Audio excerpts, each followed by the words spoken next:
Hello दोस्तों, स्वागत है आपका इस खास वीडियो में। क्या आपने कभी अपने जीवन में किसी ऐसे मोड़ पर खुद को पाया है जब आपको लगा हो कि अब सब खत्म हो गया? शायद जब आप किसी बड़े संकट या मुश्किल से गुजर रहे हों और आपको नहीं पता होता कि आगे क्या होगा। ऐसे वक्त में कई लोग टूट जाते हैं, लेकिन कुछ ऐसे भी होते हैं जो उस मुश्किल समय में भी खुद को फिर से खड़ा कर लेते हैं।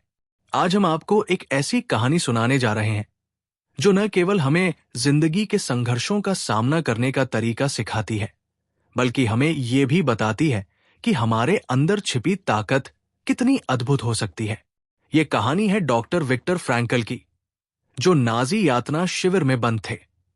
कल्पना कीजिए, आप किसी युद्ध के दौरान एक ऐसे शिविर में बंद हो जहां हर रोज मौत का खतरा मंडरा रहा हो, खाने के लिए कुछ न हो और हर एक दिन की सुबह ये सोचने पर मजबूर कर दे कि क्या आप आज भी जीवित रहेंगे। यही स्थिति थी डॉक्टर फ्रैंकल और वहां के अन्य कैदियों की। इस वीडियो में हम आपको डॉक्टर विक्टर फ्रैंकल की लोगोथेरेपी के सिद्धांत के बारे में बताएंगे, जो हमें यह सिखाता है कि जीवन में सबसे बड़ा उद्देश्य क्या है। इस सिद्धांत के अनुसार अगर हमें अपने जीवन का उद्देश्य और अर्थ मिल जाए तो हम किसी भी कठिनाई का सामना कर सकते हैं। हम ये भी जानेंगे कि किस तरह से हमारे दृष्टिकोण और मानसिक स्थिति हमारी कठिनाइयों को पार करने में महत्वपूर्ण भूमिका निभाती है। तो क्या आप तैयार हैं अपनी सोच को बदलने और जीवन के संघर्षों को एक नई दिशा देने के लिए? चलिए इस प्रेरणादायक यात्रा को शुरू करते हैं। 1. डॉक्टर फ्रैंकल और यातना शिविर की कहानी। Doctor Frankl and the story of the concentration camp. Doctor Victor Frankl एक साइकियाट्रिस्ट थे जो लोगों की मानसिक और भावनात्मक समस्याओं को हल करने में मदद करते थे। लेकिन उनके जीवन ने एक बड़ा मोड़ तब लिया जब वर्ल्ड वॉर 2 के दौरान उन्हें और उनके परिवार को नाजियों ने बंदी बना लिया। उन्हें यातना शिविर में भेज दिया गया, जहां हालात बहुत ही खराब थे। खाने के लिए बहुत कम मिलता था, ठंड से बचने के लिए कपड़े नहीं थे और कैदियों के साथ अमानवीय व्यवहार किया जाता था। हर दिन एक संघर्ष था, मौत और दर्द के बीच। फ्रैंकल ने देखा कि हर कोई एक जैसा दर्द सह रहा था, लेकिन सबकी प्रतिक्रिया अलग थी। कुछ लोग निराश होकर हार मान जाते थे और अपनी जान दे देते थे। वहीं कुछ लोग उम्मीद बनाए रखते थे और हर परिस्थिति में जीने की कोशिश करते थे। फ्रैंकल ने इन्हीं अनुभवों के जरिए समझा कि जीवन का अर्थ खोजना और उसे समझना कितना जरूरी है। उन्होंने एक सवाल खुद से और अपने आसपास के लोगों से बार बार पूछा, क्या ऐसा कुछ है जिसके लिए हम इस दर्द को सह सकते हैं? उदाहरण, सोचिए कि एक आदमी नौकरी खो देता है, उसके पास परिवार की जिम्मेदारी है, बिल भरने हैं और पैसे कमाने के दूसरे विकल्प नहीं है। ये किसी के लिए भी बड़ा झटका हो सकता है, लेकिन अगर वो ये सोचता है कि ये एक मौका है खुद को बेहतर बनाने का, तो उसकी सोच बदल जाती है।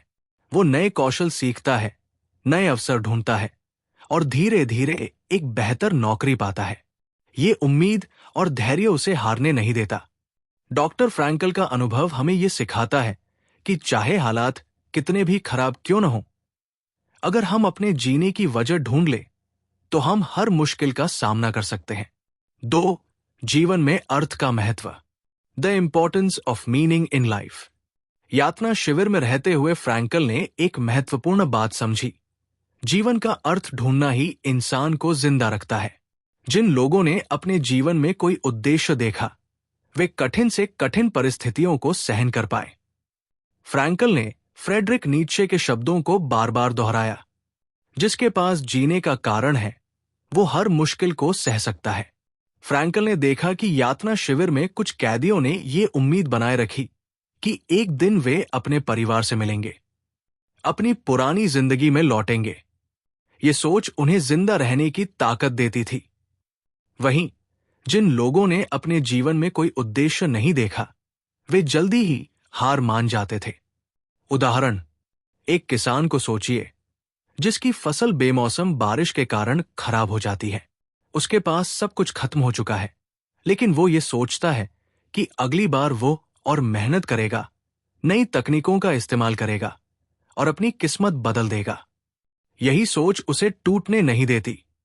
फ्रैंकल हमें सिखाते हैं कि अगर हमारे जीवन का कोई उद्देश्य है तो हम हर परिस्थिति में अपनी ताकत बनाए रख सकते हैं।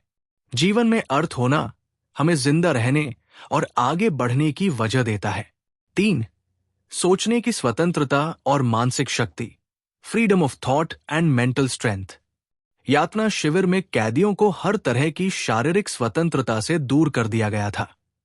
उनके पास न अपने कपड़े थे, न खाना, न सोने के लिए बिस्तर, लेकिन एक चीज थी जिसे कोई भी उनसे नहीं छीन सकता था, उनकी सोचने की स्वतंत्रता। डॉक्टर फ्रैंकल ने पाया कि हमारे पास हमेशा ये स्वतंत्रता होती है कि हम किसी परिस्थिति में कैसे प्रतिक्रिया दें। यातना शिविर में रहते हुए उन्होंने खुद को बार बार याद दिलाया कि चाहे उनकी शारीरिक स्थिति कैसी भी हो, उनका मन और उनकी सोच उनके नियंत्रण में है। उन्होंने महसूस किया कि मानसिक शक्ति ही इंसान की सबसे बड़ी संपत्ति है। जीवन से जुड़ा एक उदाहरण, जैसे मान लीजिए कोई व्यक्ति आपके साथ बदतमीजी करता है। आपके पास 2 विकल्प होते हैं, आप गुस्से में प्रतिक्रिया दें या शांत रहकर समझदारी से जवाब दें। अगर आप शांत रहते हैं तो आप अपनी मानसिक शक्ति का परिचय देते हैं। यही बात हमें कठिन परिस्थितियों में भी मदद करती है। डॉक्टर फ्रैंकल का ये अनुभव हमें ये सिखाता है कि हमारी सोचने की स्वतंत्रता और मानसिक शक्ति ही हमें हर परिस्थिति में आगे बढ़ने का मार्ग दिखाती है। 4. कठिन परिस्थितियों में मानवता का जिंदा रहना, humanity surviving in difficult circumstances. यातना शिविर में बहुत कठिन परिस्थितियां थी, जहां हर कोई अपनी जान बचाने की कोशिश कर रहा था। लेकिन ऐसे में भी फ्रैंकल ने देखा कि कुछ लोग अपनी रोटी का हिस्सा दूसरों को दे रहे थे। ये दिखाता है कि इंसानियत और दयालुता कभी खत्म नहीं होती, चाहे हालात कितने भी खराब क्यों न हो। फ्रैंकल ने महसूस किया कि कठिन परिस्थितियां हमें इंसानियत से दूर नहीं कर सकती। उन्होंने ये समझा कि सच्ची खुशी और संतोष तब मिलता है जब हम दूसरों की मदद करते हैं। उदाहरण, बाढ़ग्रस्त इलाके में सोचिए, जहां लोगों के पास खुद के लिए भी खाना नहीं है, लेकिन फिर भी वे अपने पड़ोसियों के साथ जो कुछ भी है उसे बांटते हैं। ये इंसानियत और दयालुता का सबसे बड़ा उदाहरण है। फ्रैंकल ने हमें सिखाया कि जब हम दूसरों की मदद करते हैं तो हम खुद भी मजबूत बनते हैं। 5. दर्द और पीड़ा का अर्थ खोजना, finding meaning in pain and suffering. Frankl ने यातना शिविर में देखा कि हर कोई किसी न किसी दर्द से गुजर रहा था, लेकिन जिन लोगों ने अपने दर्द का अर्थ खोज लिया वे मानसिक रूप से अधिक मजबूत थे। उन्होंने महसूस किया कि दर्द केवल हमें तकलीफ देने के लिए नहीं होता, ये हमें कुछ सिखाने के लिए भी होता है। फ्रैंकल का कहना था कि अगर हम अपने दर्द को किसी बड़े उद्देश्य से जोड़ सकें तो वो दर्द हमारी ताकत बन सकता है। उदाहरण, एक कैंसर मरीज को सोचिए जो अपने इलाज के दर्द से गुजर रहा है। वो ये सोचता है कि उसकी कहानी दूसरों को प्रेरित करेगी और यही सोच उसे हर दिन लड़ने की ताकत देती है।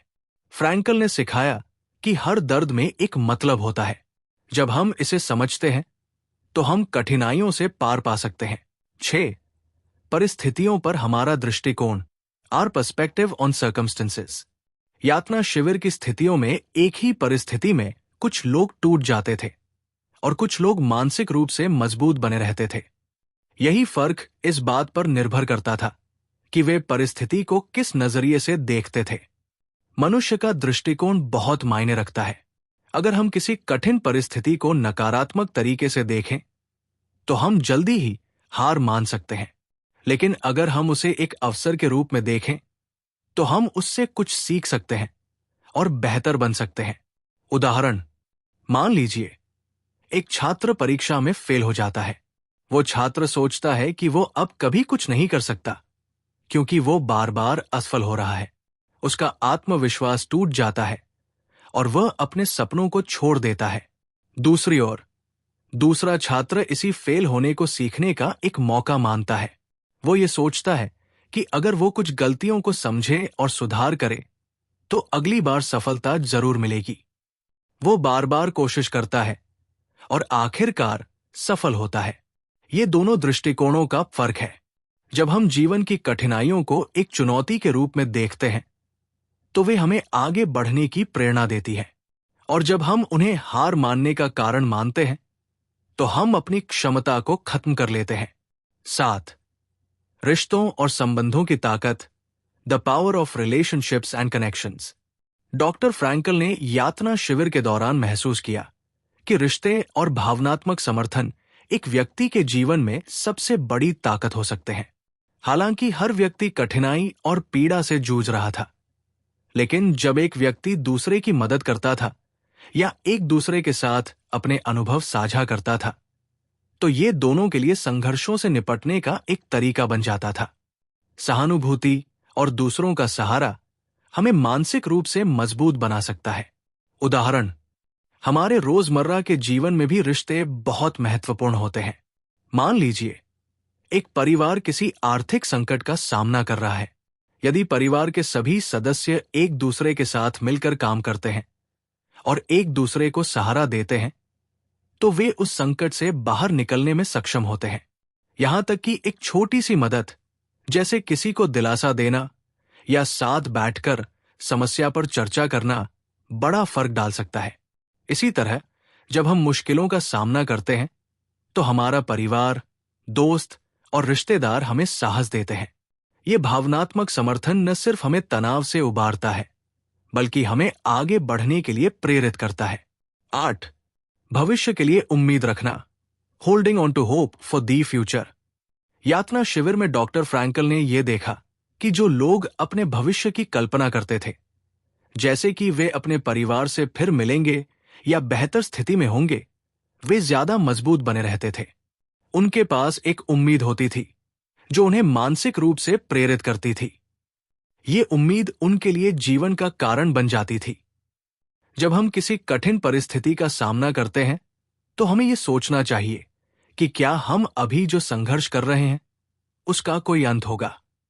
उदाहरण, सोचिए एक छात्र जो बार बार इंटरव्यू में फेल हो जाता है, वो सोचता है कि शायद वो कभी नौकरी नहीं पाएगा, लेकिन दूसरी ओर वो सोचता है कि वो निरंतर कोशिश करता रहेगा क्योंकि उसे यकीन है कि एक दिन वो सफल होगा। इस उम्मीद के साथ वो और मेहनत करता है और अंत में उसे एक अच्छा अवसर मिलता है। यही उम्मीद उसे बार बार कोशिश करने की ताकत देती है।